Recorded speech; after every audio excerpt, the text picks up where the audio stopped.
Patuloy na nagbibigay serbisyo. Pag-asa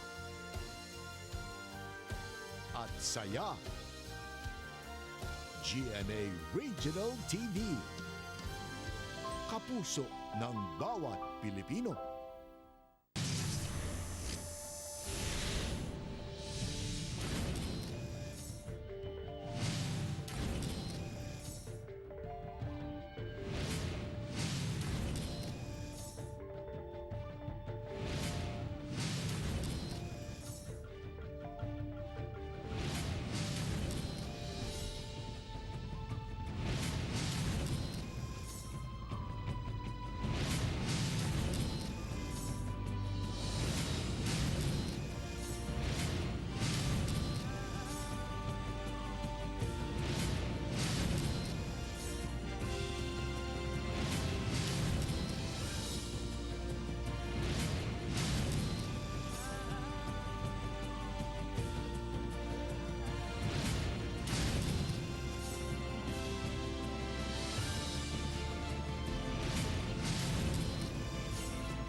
Ito ang GMA Regional TV, One Mindanao.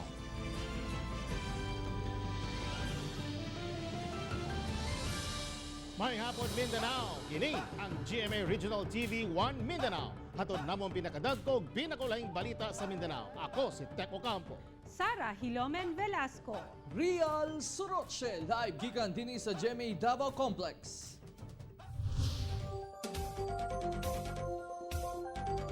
Pipila ka lugar sa Mindanao nakasinati na ang pagbaha o landslide.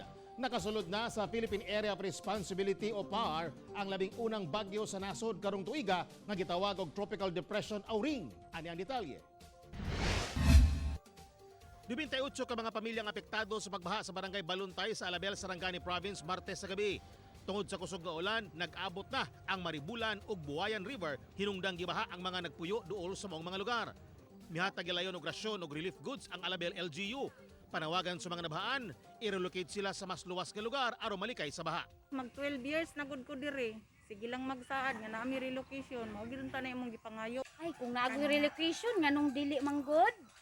Kay sige naman ni kung kuan basta madako ang baha maning ani naman gid ni diri ah. Ang Purok 8 is duol kaayo sa atong riverbank dinhi sa Buayan River. Tapos nag-cross po diri sa Maribulan River. During naay kwan ulan nga kusog, naay goy posibilidad nga mobaha gyud ning Purok 8. Sa Magpet, Cotabato, mibabag sa dalan ang mga yuta ug punuan sa kahoy human nagka-landslide sa barangay Pangawan Martes sa gabi.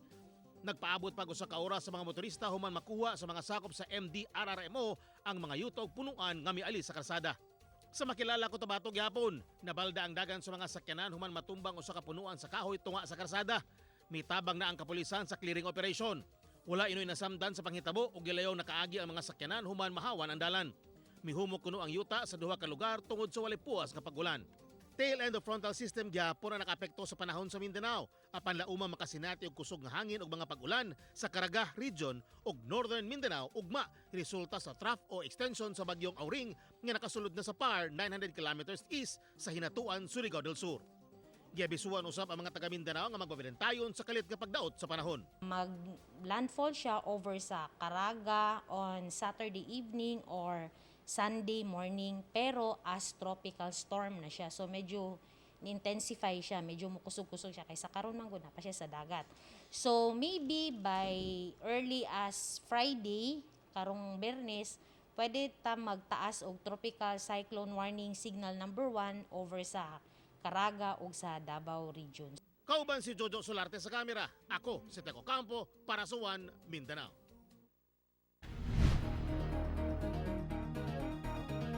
Nakarecover na ang batang pasyenteng nagpositibo sa COVID-19 UK variant sa Davao region. Apan do na kunoy posibilidad nga mutation ang hinungdan sa pagpositibo niini. Atong sayro ng detalye sa live report ni Argil Relator. Argil. Sara, wala pa masuta kung asa natakdan ang 10 anyos nga nagpositibo sa COVID-19 UK variant tungod wala kini nakabiyahe ingon man exposure sa UK variant suspect. Busa ginalantaw nga posible kunong mutation sa virus ang hinungdan ini. Ania ang report. Niadtong January 18, nasayrang nagpositibo sa COVID-19 ang 10 anyos nga pasyente nga taga Davao City kinsa nagpuyo sa Panakan area.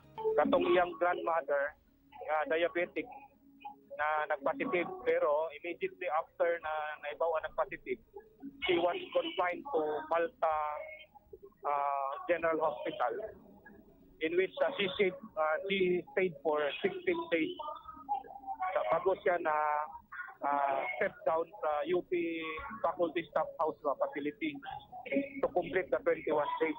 Unang nagpositibo sa COVID-19 ang lola sa bata, kinsa naka-recover na sa maong sakit.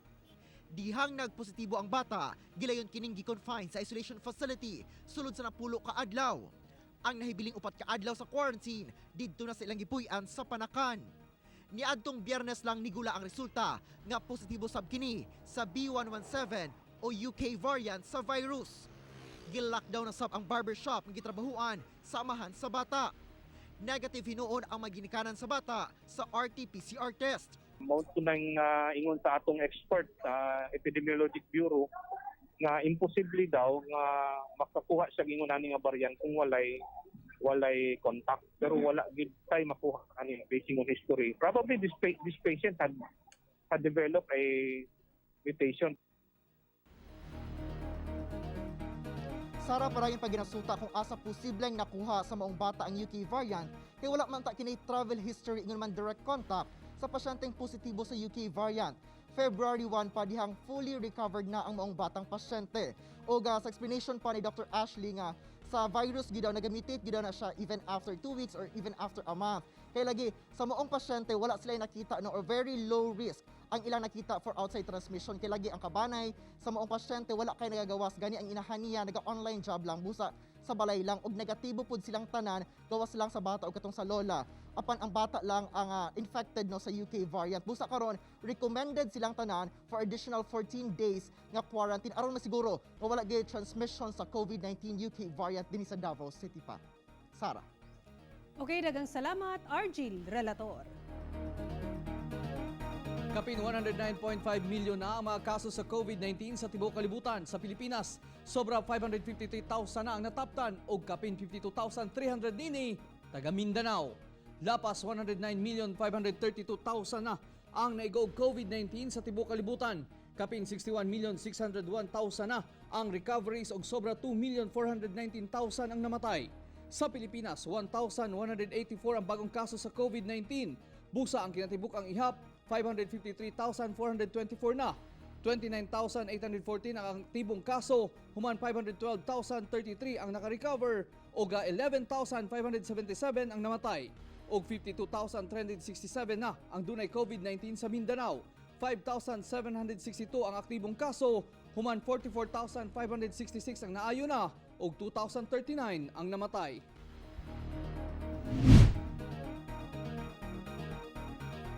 Duha ka barangay ang natala nga hotspot sa dengue sa Davao City. Samtang nangandam na ang alabel sa Sarangani Province sa posibleng pagsakasab sa ihap sa dengue sa lugar. Ani ang report ni Sheila Vergara Rubio. Namatikdan karon sa Tropical Diseases Unit sa Davao City Health Office ang pagsaka sa ihap sa dengue cases sa nagkariang barangay sa syudad. 7 ka kaso ang kumpirmado sa barangay Talomo proper, samtang unubusab sa barangay Buhangin proper. Sumala sa CHO nga kining duha ka niskutang barangay sagad na maila nga dengue hotspot areas. Kay nagsigi og ulan no, di ta kabantay sa atong panahon karon. Init kayo sa buntag pagkakalit pagkahapon muulan. So daghang mga nalimtan sa mga tagbalay nga dapat day nila iyabo, tabunan ang mga ginatawag nato nga artificial breeding containers. Gisuroy sa mong unit ang Malagos ug Balyok aron panubayan ang mga na-report nga suspected dengue cases aron mapugnan ang pagsaka sa kaso. Sang ngiting ulan karon, pahimangno sa kagamhanan nga limpyuhan ang mga lugar nga posibleng itluganan sa lamok. Pahimangno usab sa kagamhanan nga mukaon og masustansyang pagkaon ug magpa-check up gilayon kung kalinturahon. Magkuha gyud tag towel duha ka klase. Isa nga ibasa na to sa tubig no, bugnaw. Ang isa pod uga kay pag init ang lawas, trapuhan, basa, uga, inom pa, painom og dagang tubig at the same time magkaon.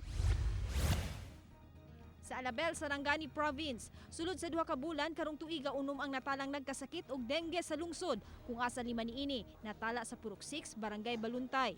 Nag-edad og 16 hangtod 29 anyos ang mga nagkasakit. Hinuuna na sila sa luwas nga kahimtang. Ang mga residente sa lugar nagpaaso usab aron kuno pang abog sa malamok nga posibleng magdala og sakit nga dengue. Mao nang matagam ng gid mi sir nga manglimpyo gid mi kay para mawala ang dengue. Nagpahigayon usab og fogging operation ang MDRRMO sa Alabel sa eskwelahan duol sa Purok 6. Nung last quarter, October to December, mayroon kaming 5. Sa ngayon, first quarter namin sa 2021, umangat kami ng nasa 6 na kami. Ako si Sheila Vergara Rubio para sa One Mindanao.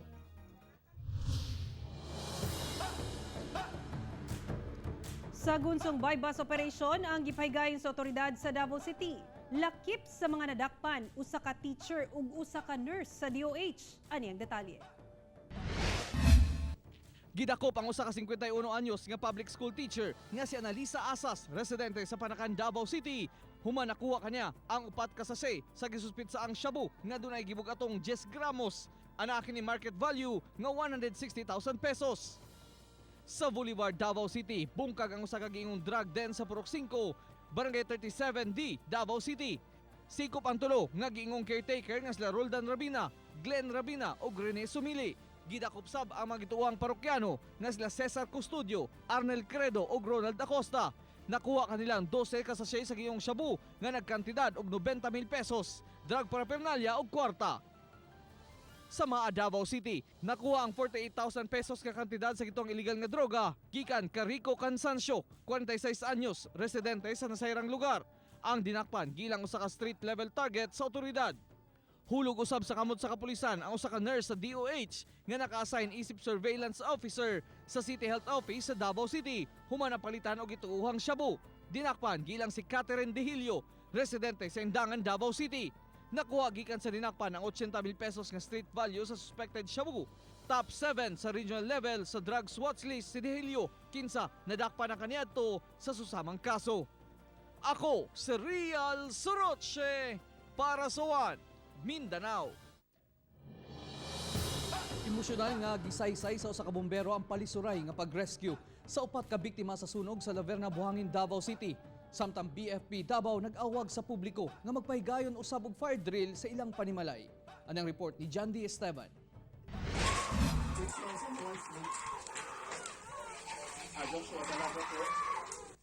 Usa sa nakadungog sa maong pagpakitabang, ang bomberong si Richard Fernandez Jr. Kinsa dali nga nangitag paagi nga ma-rescue ang 4, apan dako na kaayo ang kalayo ug lisod na sudlon ang balay. Ang problema lang gid ma'am is will secure kay ilang balay. So, dili ka basta-basta makasulod. Wala usab niya napugnan ang pagtulo sa iyang luha, samtang ginasaysay ang maong kasinatian. Nasakitan kay ko kay feeling na ko wala kinahimo. Feeling na ko gusto na ko siya tabangan, gusto na ko siya makuha. Hindi ka ba kaya? Init kay kalayo. Sa sunog, mamahimong alternatibong gawasanan ang mga bintana ugaling matrap na sulod sa balay. Ang tao nga nasa sulod, ang occupant, pwede niya i-open ang iyang grills in case of emergency. Ang tao nga nasa gawas, dili siya maka-open. So, maprotektahan nato, natay security, na-address pagid nato pod ang safety. Importante usab daw nga magpahigayon o fire drill sulod sa panimalay. Halimbawa, nasunog ang atong balay tapos natulog ta, then nakamata ta nga puno na og aso ang tibok balay. Then ang pinakauna nato bato, dili ta magpanik, kalma lang ta. Pwede ta magkuha og kaning kaning sanina baron, tela, tapos kung naay available nga tubig, pwede nato siya basaon para protection sa ato ang ilong o sa baba. Ang atong buhaton is itakip nato na sa atong baba og ilong then drop ta, baba ta, crawl, baga mukamang ta, face down kay mga pila pa ka inches gikan sa flooring, napatay makuha nga fresh air. Crawl ta, kamang Tapos, muna siya ka-importante nga maswito nato ang tibok sulod sa atong balay para kahit na nakapiyong ta, matultulan nato matumbok nato kung asa ang exit. Sa tala sa BFP, 33 na kasunog ang nahitabo sa Davao City karong tuiga. Kauban si Mel Colmenares sa kamera. Ako si John D. Esteban para sa One Mindanao.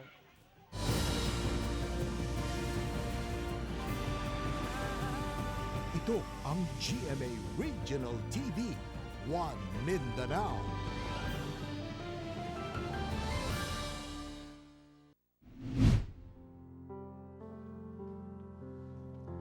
Hugot nga gipatuman ang health protocols karong Miyerkules sa Badlis o Ash Wednesday nga giobserba sa mga debotong Katoliko.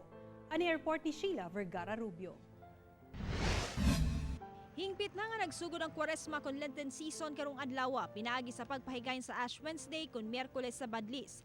Pipila ka misa ang gipahigayon sa nagkadayang simbahan sa Davao City ug tungod sa pandemya sa COVID-19, gibudbud lamang ang abo sa ulo sa mga tao inay nga ikrus kini sa agtang. Si Davao Archbishop Romulo Valles may pahigayon og misa sa Bishop's Residence ug mipadayag siyang mensahe sa katawhan nga unta taliwala sa pandemya kung asa daghang kalisod ang nasinati sa katawhan upatig babaw ang pagpaubos, konsolasyon, kaisog, inay kahuyang, kasuko ug kaguol. Gilauman ang padayong pag-ampo o hugot nga pagtuo nga dunay milagro nga malampasan na kining tanan. Sa Our Lady of Peace and Good Voyage Parish Church sa General Santos City, ubay-ubay sab sa mga debotong Katoliko ang mitambong sa unang misa sa alas 5 sa kadlawon kung asa gipahinumdum sa parish priest sa maong simbahan nga si Father Roberto Alegre. Ang importansya sa pagpuasa dili lang sa manaandang himuon, apan alang usab sa paglakwat sa taliwala sa pandemya ug sobrang paggamit sa teknolohiya, inaigahin ang oras para sa pamilya. Human sa misa, gibutangan na og abo ang ulo sa mga manimbahay ug misunod sa health protocols. Ako si Sheila Vergara Rubio para sa One Mindanao. Mga punuan sa mahogani nga gipamputol sa provincial government sa Maguindanao, gimandong i-turnover ngadto sa panggamhanan sa BARM. Human maputol ang mga punuan sa mahogani sa National Highway sa Buluan, Maguindanao, gimando karon sa Ministry of Environment, Natural Resources and Energy sa BARM nga i-turnover kanila ang mga kahoy. Gamiton kuno kini aron himuong malingkuranan ug ubang gamit sa mga pampublikong eskwelahan. Gimando usab sa mambuhatan nga magtanom og laing punuan sa mga kahoy sa laing lugar aron puli sa mga gipamputol. Kahinumdamang gipamputol sa provincial government ang mga punuan kay delikado kuno sa mga motorista.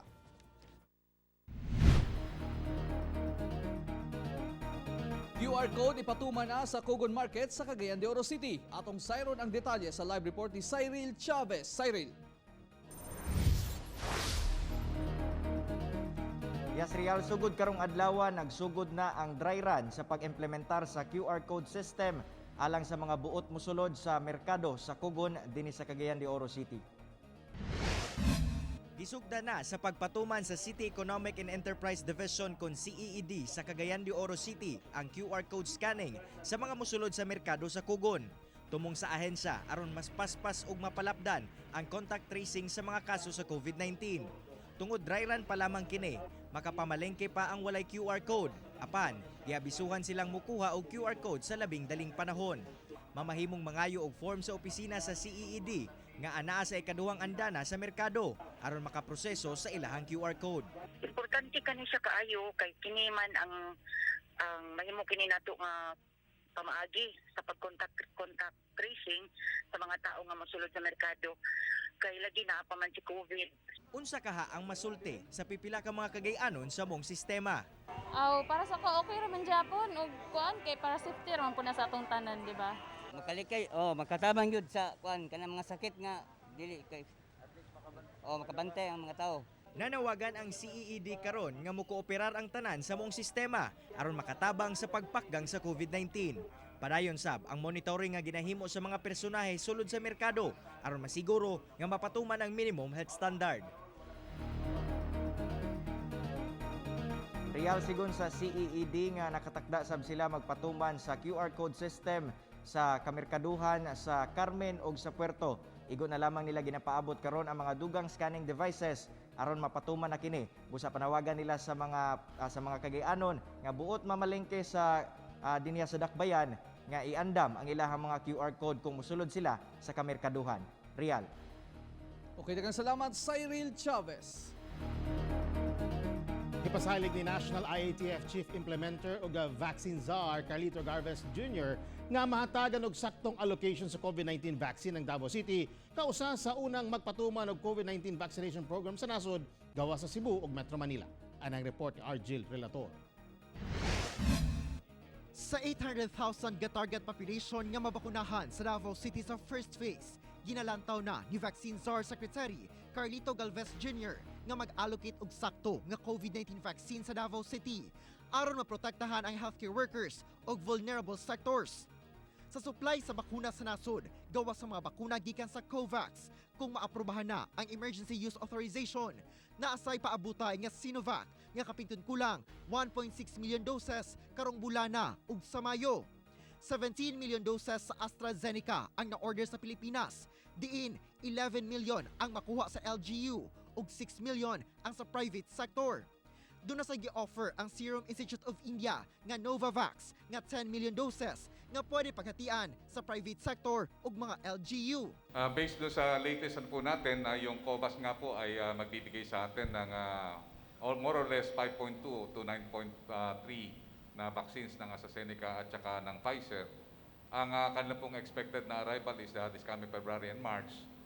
And also yung saan natin sa ating allocation dito sa Davao, ang uunahin po muna natin yung mga tinatawag natin na mga COVID dedicated hospitals, yung ating LGU hospitals at saka yung ating mga private COVID hospitals. Tungod sa wala pa'y indemnification law, nalangay ang pag-abot sa Pfizer vaccine sa nasod.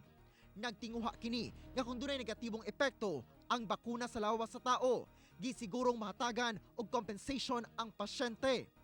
Hinoon, napirmahan na matud pa ang proposed COVAX Indemnification Agreement ug nagahulat na lang sa detalye sa additional requirements gikan sa lawyers sa Pfizer.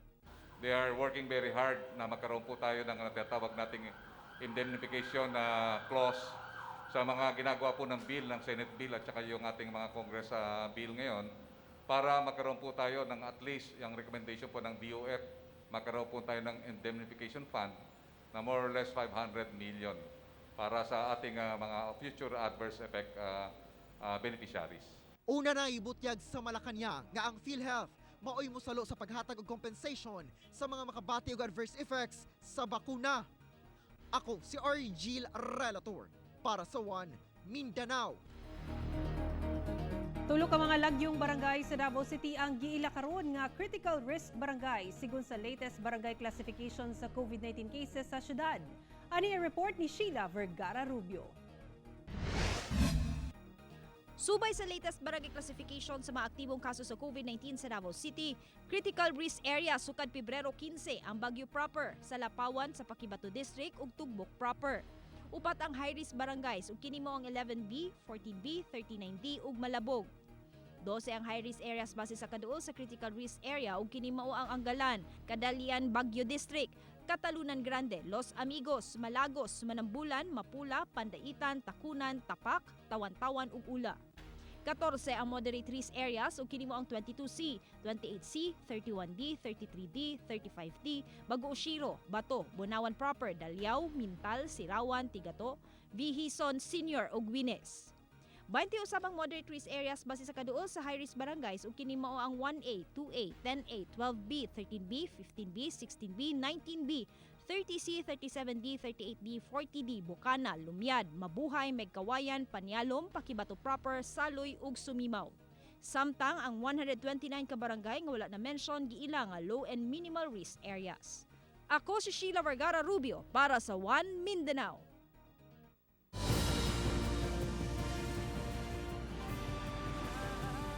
Ito ang GMA Regional TV, One Mindanao.